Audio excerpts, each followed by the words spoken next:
तुम्हारी जिंदगी का सबसे बड़ा राज शायद तुम्हारी स्कूल की किताबों में कभी लिखा ही नहीं गया। और इस किताब ने दुनिया को एक ऐसा आइडिया दिया जिसे कुछ लोग लाइफ चेंजिंग कहते हैं और कुछ लोग इसे ओवर हाइट मानते हैं। लेकिन सच ये है, अगर तुम इस किताब को सिर्फ पॉजिटिव थिंकिंग समझकर छोड़ दोगे तो तुम इसका असली मतलब मिस कर दोगे। आज हम बात कर रहे हैं द सीक्रेट की, रोंडा बर्न की वो मशहूर किताब जिसके आसपास एक ही आइडिया घूमता है, लॉ ऑफ अट्रैक्शन। इस किताब का मूल विचार बहुत सीधा है। तुम जो सोचते हो, जो महसूस करते हो और जिस चीज़ पर बार बार अपना ध्यान लगाते हो, वही चीज़ें तुम्हारी ज़िंदगी में मजबूत होती जाती हैं। मतलब अगर तुम्हारा दिमाग हर दिन डर, असफलता और नेगेटिव सोच में फंसा रहता है तो वो तुम्हारा फोकस भी वहीं चला जाता है, और जहाँ फोकस जाता है वहीं एक्शन जाता है, और जहाँ एक्शन जाता है वहीं रिजल्ट बनता है। किताब का बेसिक मैसेज है, तुम्हारी सोच तुम्हारी रियलिटी को बनाती है, लेकिन इसे गलत समझ लेना आसान है। ये किताब ये नहीं कहती कि तुम बस बैठकर सोचो और यूनिवर्स तुम्हें सब दे देगा। नहीं, इसका असली मतलब ये है कि तुम्हारा माइंडसेट तुम्हारे फैसलों, रिएक्शन और आदतों को शेप करता है। किताब के मुताबिक यूनिवर्स एक आईने की तरह काम करता है। तुम्हारे अंदर जो भाव ज़्यादा होता है, जैसे ग्रैटिट्यूड, होप, बिलीफ या फियर, वही तुम्हारी बाहरी ज़िंदगी में दिखने लगता है। अगर तुम बार बार सोचते हो कि मेरे साथ कुछ अच्छा नहीं हो सकता तो तुम मौके देख ही नहीं पाते, और अगर तुम ये मानते हो कि मेरी ज़िंदगी बदल सकती है और तुम ज़्यादा खुले हो जाते हो, ज़्यादा सतर्क हो जाते हो और मौके पकड़ने लगते हो। ये किताब एक और चीज़ सिखाती है, आस्किंग, बिलीविंग, रिसीविंग। सबसे पहले तुम्हें साफ होना चाहिए कि तुम क्या चाहते हो, फिर तुम्हें उस पर विश्वास करना होता है जैसे वो संभव है, और फिर तुम्हें उसे पाने के लिए तैयार होना होता है।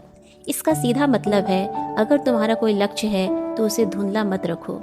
जैसे तुम्हें सफल बनना है, बहुत बड़ा और अस्पष्ट है, लेकिन मुझे रोज 5 घंटे फोकस से पढ़ना है और एग्जाम में अच्छा स्कोर लाना है, ये साफ है। साफ दिमाग, साफ एक्शन। किताब में ग्रैटिट्यूड यानी कृतज्ञता का भी बहुत बड़ा रोल है।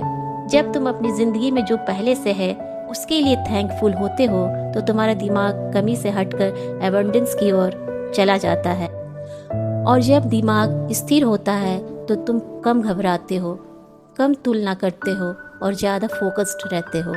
लेकिन अब यहाँ एक सच्चाई भी है। ये किताब प्रेरणादायक है, लेकिन अगर तुम इसे आंख बंद करके मान लोगे तो ये अधूरी लग सकती है। क्यों?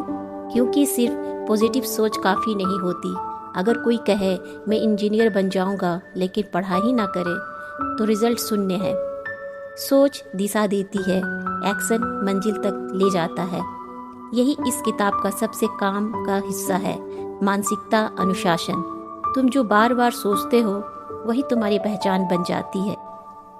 अगर तुम खुद को कमज़ोर, अनलकी या अनकैपेबल मानते रहोगे तो तुम्हारा व्यवहार भी वैसा ही होता चला जाएगा।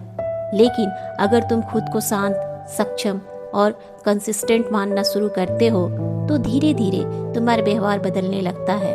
किताब में कई उदाहरण दिए गए हैं जहाँ लोग अपने अंदर की सोच बदलकर अपनी बाहरी जिंदगी बदलते हैं। कोई हेल्थ के लिए, कोई वेल्थ के लिए, कोई रिश्तों के लिए तो कोई शांति के लिए। अगर हर जगह एक ही बात कॉमन है, पहले अंदर की तस्वीर बदलती है, फिर बाहर की जिंदगी। अगर तुम इसे अपनी जिंदगी में लागू करना चाहते हो तो तरीका सीधा है। पहला, जो नहीं चाहिए उस पर ध्यान देना बंद करो। डर, असफलता और पछतावे को बार बार मत दोहराओ। दूसरा, जो चाहिए उसकी साफ तस्वीर बनाओ, सिर्फ सपना मत देखो, उसे स्पष्ट बनाओ। तीसरा, उसी के अनुसार व्यवहार करो। अगर तुम डिसिप्लिन्ड बनना है तो रोज एक रूटीन डिसिप्लिन्ड होना चाहिए। चौथा, कृतज्ञता रखो, जो है उसे हल्के में मत लो।